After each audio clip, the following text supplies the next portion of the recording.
Hey, what's going on, guys? Today I'm here to show you how to view your subscribers. So once you get yourself logged in and you're on the home page, in the upper right hand corner, go ahead and click on your account image. Go to YouTube Studio. You may have to scroll down depending on what's on your channel dashboard. You should see where it says recent subscribers. It's going to show your last 90 days.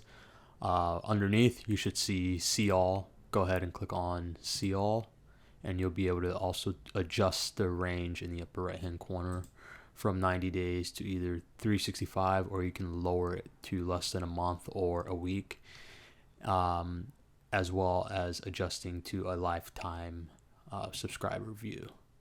And it'll show all the people that you're subscribed to. You can additionally adjust the rows per page to 10, 30, or 50, and then you can just scroll through from there.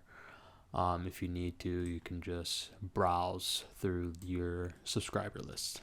Thanks for watching, and be sure to like and subscribe.